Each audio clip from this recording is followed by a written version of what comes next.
Maggie. And I'm Nicole. Welcome to the DAC Dyslexia and Coffee podcast. We're so happy you could join us. We're both moms and dyslexia interventionists who want to talk about our students and children. What dyslexia is, how it affects our kids, strategies to help, and topics related to other learning disabilities will also be covered in this podcast. Parents are not alone, and we want to give voice to the concerns and struggles we are all having. This is a safe place to learn more about how to help our children grow and succeed in school and the world. Grab a cup of coffee and enjoy the conversation. Hey, everybody. Welcome to episode 72 of Dyslexia and Coffee podcast. Oh, boy.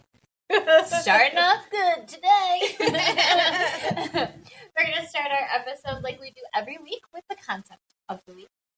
Concept of the week is our opportunity as practitioners to peel back that curtain and let everyone into an intervention session.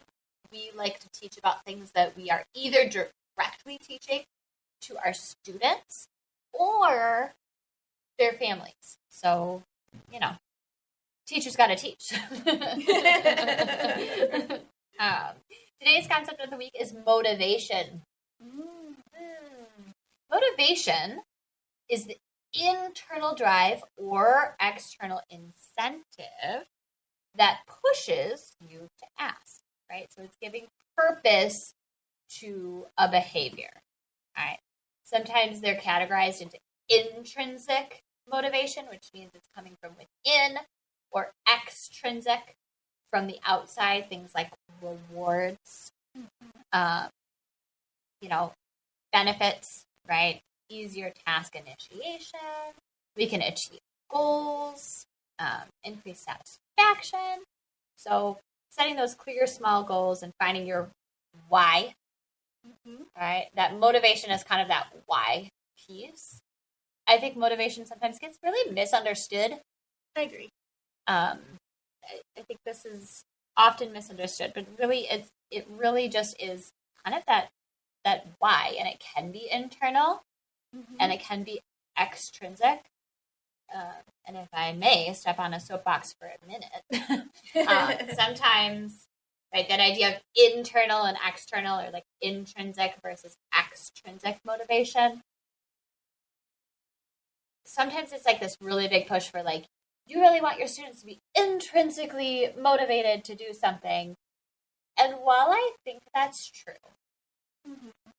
none of us are fully intrinsically motivated to do everything that we have to do. Correct. Some things we just don't want to do them, and we need an external motivator to do them. Exactly. Like, I did not want to get out of bed this morning, but I knew I was going to get my cup of coffee, so I did get out of bed.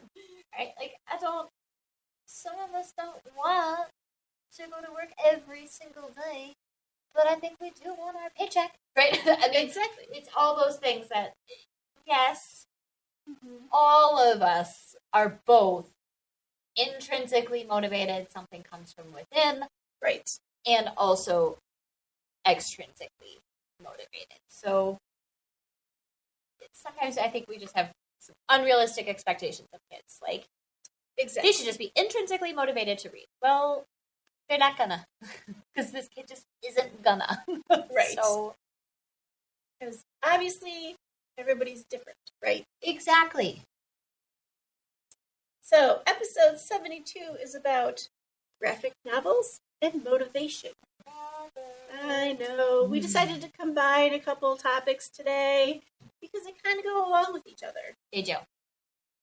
So, one of the most common questions we get from our students or families is graphic novel something you should read? Right. Is it okay to read, sometimes I even get like, my kid only reads graphic novels. Is that going to do damage? Right. So truly, we get asked this all the time. All the time. I probably would say almost with every family. Agree. Because I think graphic novels have a lot of things in them that are externally pleasant. Agree. for our readers. Yeah, I totally agree. And there are just so many more of them. It used to be, like, when we were growing up, graphic novels essentially were only comic books. Right. And they were basically your superheroes, or your kind of like Japanese manga kind of books. And if that wasn't your preferred genre, then you didn't really read them. Yep. Yeah, but it's so different now. It is so different now. Yeah. So yes, the answer is they're real books. Yes. And they're good to read. Yeah. Just in case. Shortest episode ever. There we go. They're good. They're good. So what is a graphic novel? Graphic novels are stories written and illustrated in the style of a comic. So there's a lot of illustration that combines with bursts of text, often presented in like little triangles or panels. And the story does unfold in a clear sequence and is often action-packed and kind of funny. Yes. And they can be fiction. They can be historical fiction, fantasy, science fiction, fairy tales, or they can be a nonfiction. So like something in history or a biography or informational. They have exploded into different genres all over the place. The Babysitters Club books, the ones like we grew up with, there's a graphic novel series now. Oh, cool. And they're really good. they're really good. I mean, they really have exploded, and it's pretty cool to see. Yeah. Yes. Because before, like you said, there was like 2 things, but now, pretty much all topics are okay to go into a graphic novel. So yes, they're real books. They're widely accepted by librarians and teachers that they're worth reading by kids of all ages and reading levels. Yep. I think because, they offer now strong characters, lots of vocabulary, there's an actual storyline, and they're really appropriate. Yeah, and I love them actually for vocabulary instruction. Yes. Because often the vocabulary can be really advanced. Yes. Because they have the graphics to support that vocabulary. So it's a cool way to expand vocabulary for kids, especially our really resistant readers. Right. And we even have a series that are decodable. Yep. And there's still a graphic novel. And it's the same layout. They're just decodable words. And it's like the first one has certain things, just like our decodable books that we've practiced. Now we're reading them. There's a scope and sequence to them. Yes. Yep. Yeah, and I think a lot of times, too, students really like those extra things that are in a graphic novel with, like, zoom. The onomatopoeia. It's my favorite kind of word. Yeah. It's my favorite kind of word. But you can teach them that when you're reading the graphic novel. Exactly. Because they all have something like that in them. Yeah. I really, and I have to say, because I think part of it is because of just I'm an old lady. Right. I think of graphic novels as like comic books, and I never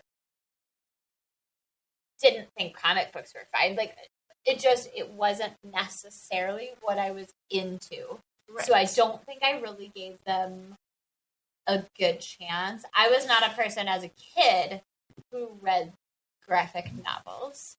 I was not into Captain Underpants. I was the right era, just wrong crowd, I think, for the Captain Underpants. But yeah, and now Dogman. Yes. But it wasn't what I was into, so I don't think I really gave it fair shake until I started teaching in middle and high school. And I think I started teaching middle and high school. I mean, I became a teacher in 2012 officially. This was probably the beginning of the like ramp up of graphic novels. I would say like the last 10 to 15 years has been like the boom. I would agree. Yeah. And I was teaching that whole time. So in real time, I've been seeing kids come in with these like more complex texts and very interesting stories. And so I think I've come around a lot on graphic novels. I understand why maybe they are a little looked down upon until you start reading them and understanding them. I get it. Yep, I get it. Yeah. And like some popular authors that wrote novels are now doing graphic novels too. Yeah. So it's kind of interesting the change even in the authors, right? And the content, like, right, I mean, no shade to Dave Pilkey, he did a thing, and boy, he did it well. And good for him. He is furthering the cause for dyslexic learners. Yay, Dave Pilkey. I have no problem with him. It's just that graphic novels are more than just the potty humor these days. But they do get kids interested. Especially that age group. Yeah, I think. Right? Absolutely. Like I said, he did the thing, and boy, did he do a thing. But but even if that's not your thing, give him a chance. Yeah. So how does graphic novels help build children's literacy skills? What was our topic of the day? I mean, a big part of that, right? That reading motivation, especially for our resistant readers. Those graphic novels, first of all, they're very popular. Correct. And they are appealing to the readers who we just may not pick up a more traditional book on their own. They can really be like a welcoming door, right? They open a book and they can read it, and if they can't read all the words, they can follow the pictures, and they're interesting. Right. They're very colorful, and there's lots of illustrations usually. Yes. And I think it builds confidence too, right? Does. Because they can see what is happening in the story as they go. So even if they miss a word, they still understand the story, and that's right. That's getting them engaged into the whole. It really is process. And usually I do like too. I love them for like social communication because it's almost all dialogue because of the way the story is set up. It's almost all characters talking to each other. Yes. And usually it's really smart dialogue. It is, yeah. I mean, even Dave Pilkey, right? Like, okay, fine, it's potty humor, but it's also really smart. And honestly, I don't know if you've read the Cat Kid. Oh yeah, one. Yep. Those aren't as potty humor. No, they aren't. And they have some pretty big, like, publisher and because they're trying to publish their comics that they're making. Yep. And like, there's this whole big story on them, and just thinking about, wow, that's really inventive. Yes. And there's a lot of stuff you can get out of those. A lot of stuff. And a lot of graphic novels, too, tend to have a lot of, like, pun kind of humor, which, I mean, come on, I love a play on words, of course, right? That's just speaking right to the reading teacher's heart. But it's allowing access to those reluctant readers, and they do appeal. There's been quite a lot of studies, like kids with ADHD or on the spectrum, who tend not to fully understand that kind of humor. Get it if it's in a graphic novel. Right. Because there's the picture there's to support why that is, in fact, funny. Exactly. Yeah. And it also gives them kind of that visual literacy, too, where they kind of have to look at the pictures closely so that they can kind of figure out the characters and the plot and stuff. Yes. Facial expressions are happening. Yes. Exactly. Yep. I agree that that's a very big aspect to that. Yeah. And they can communicate sarcasm in that way, too. So, like, not only puns, but, like, that sarcasm, too, because the pictures will show a face. Correct. And the text may not fully match that picture. Exactly. So it's paying attention to that. It's like teaching nuance without having to beat you over the head of it. I mean, it's amazing. Right. Yeah. Exactly.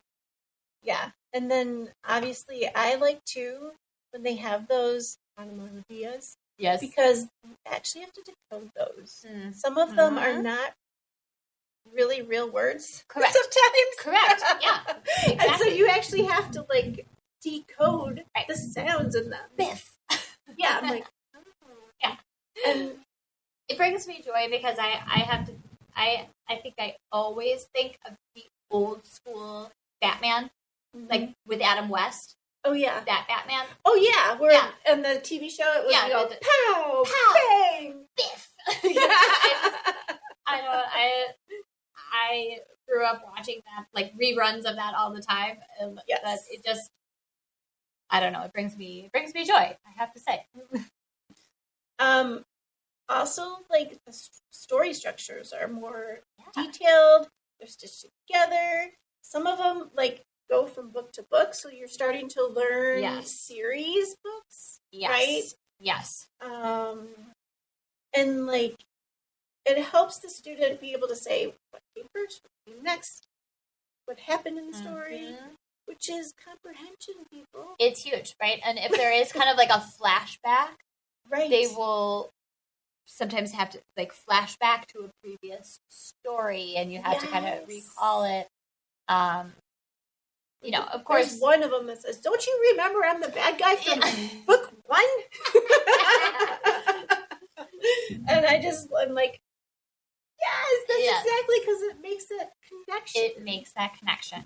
Mm-hmm. And like we said, too, the word learning is major, because they don't have to stick to certain words, right? Because they have the illustrations to go along with them. Exactly. Those high-level vocabulary words that supported with a picture, now they have that picture in their brain of this word, and they're way more likely to use it, especially in oral language. Yeah, definitely. And I know the American Library Association has, like, a list of them, so that you can kind of pick, what subjects or things that your kids are interested in. Yes. Or just going to the library and asking the librarian, they'll know. Yeah. I mean, they're very cool. I love them for a lot of reasons. I think we get the question, too, not only should my kid read graphic novels, do I want someone only reading graphic novels?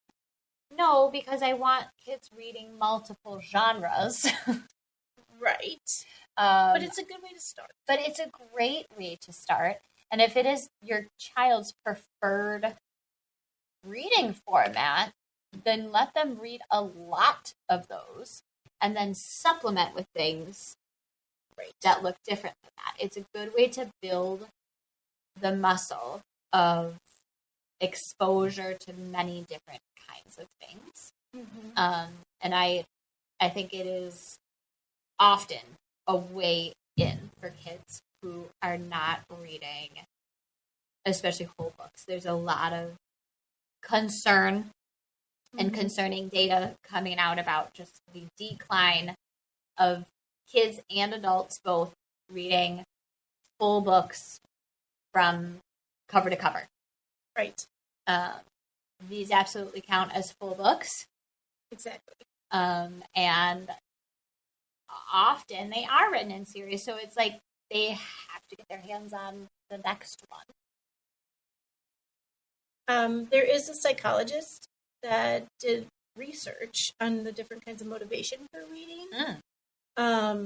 So the first one was curiosity, the desire to learn about a topic. Makes sense to me. That's Totally going to make me read stuff. Makes me read too much stuff. But aesthetics, the enjoyment of the experiencing the literature text. Yeah. The challenge, learning complex ideas from text. Yeah. Social, reading in groups during instruction or sharing texts through social situations. Yeah. Why are there so many book clubs? Well, exactly. And I mean, I think back to childhood, right? What the series of books that came out when I was, fourth through like high school, right, was Harry Potter. That was like that was coming out.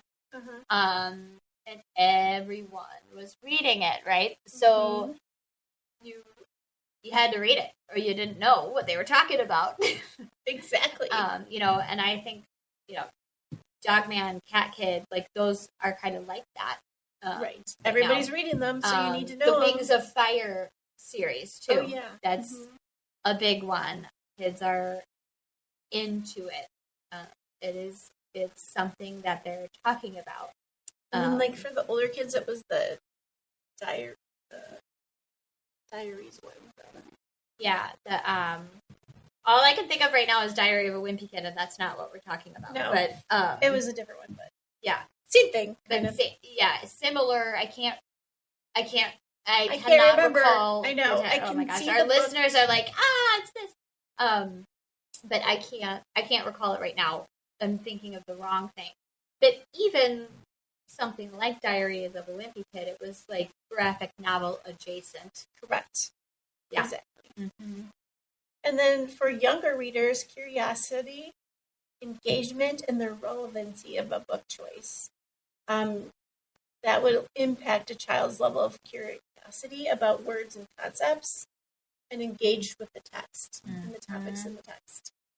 And it helps bring belief in themselves as readers, writers, and learners. Yes. I mean, how many times do we hear from our kids that we see, like, I can't read, right. I don't read, I don't like it, I hate it, but you get a different kind of book in their hand, and all of a sudden, they're truly reading. Right. And firmly, I am a person who believes literacy is way more than just academics. And if I could get them to read anything at all, right. I could never force a child to love reading, right? That it's unfortunately not my job. I can't do that for them. I wish all kids loved reading. That's just not the way of things. But if they can make a connection to any text, that's huge. Exactly. And then, like, when they're with us for a while, and then they start going to the library, and they start bringing us books, that's when you know you've got them. Yes. Because then they're getting the enjoyment piece of it. Exactly. They're starting to identify as a reader. And yay.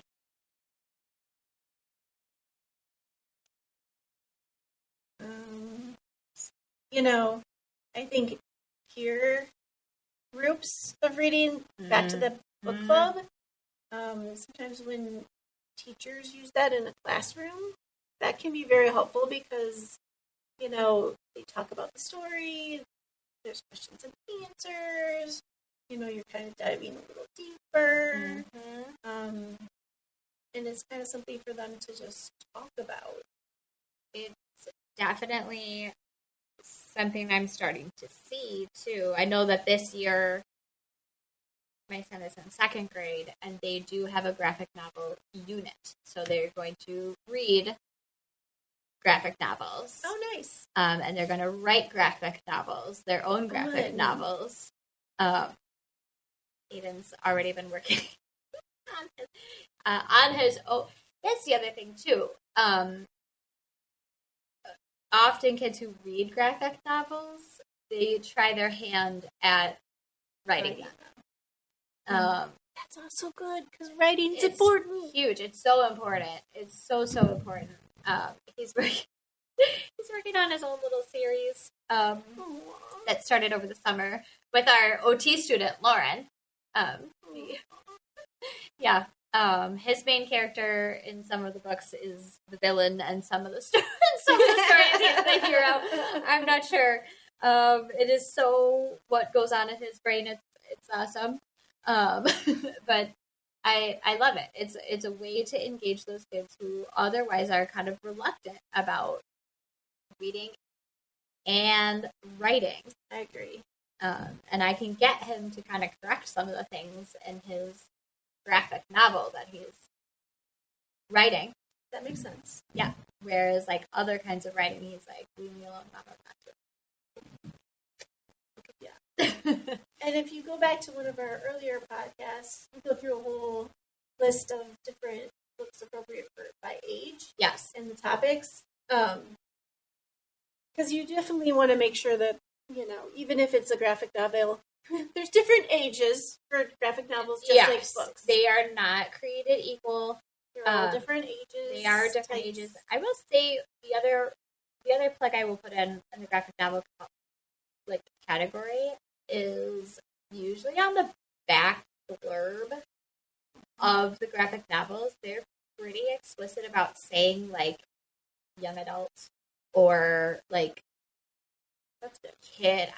It's just something I've noticed by picking a lot of them up in the library to just look at them.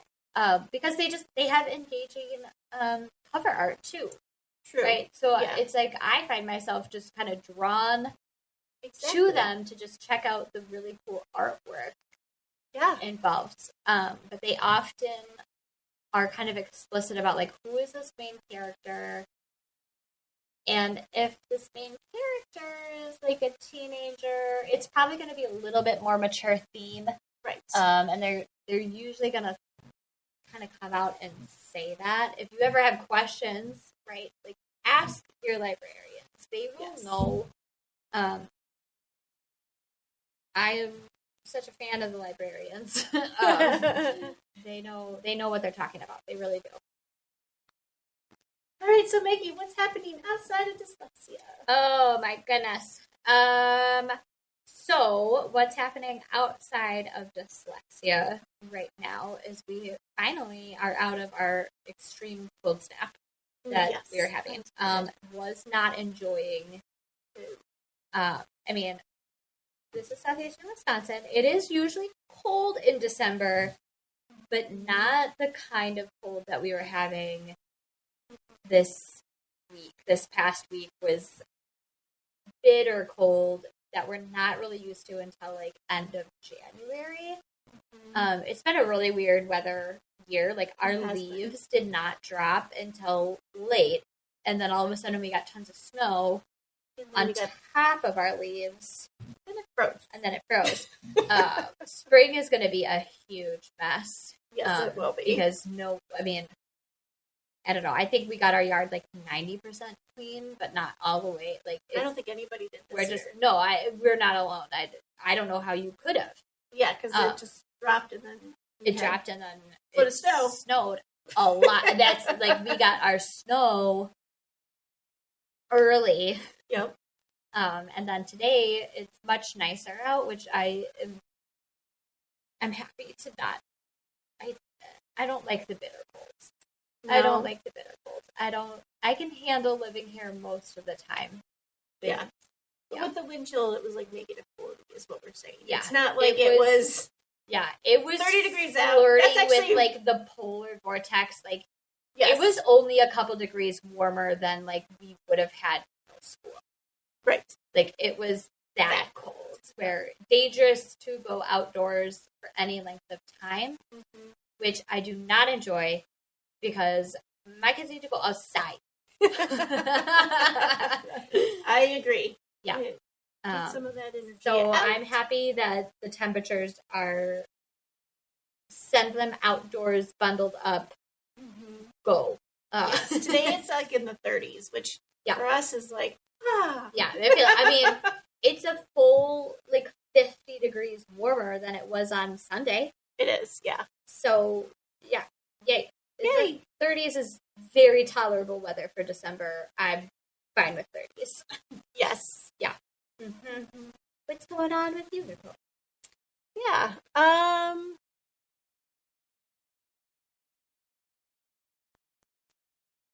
Well, that's a good question. What's not going on is a better question. What isn't going on? Yeah. That's probably easier to answer. Yep. Well, I think, we recently moved our Heartland location to a bigger space in the same building. We sure did. See our previous episode. Yes. And this has been really nice, I think. I totally agree. And we just got our final decoration with our logo on it, and it's super cool. And so we're planning to hang it this week. Those things take a little bit extra time when they're bigger, and you have to get them from. Yep. And this time of year, nothing is coming fast through the mail. Let me tell you. So, it's just really nice to have it, that last piece done and be. Yeah, I totally agree. We've been in this space now a couple of weeks, which feels good. Yes. Our students Still have had their little adjustment period. Most of them have been really excited. What is really funny is the feedback I'm getting from students is, wow, this place is huge. But when are you moving back upstairs? What? Never. They miss racing their parent. So a lot of our students would race their parent up the stairs.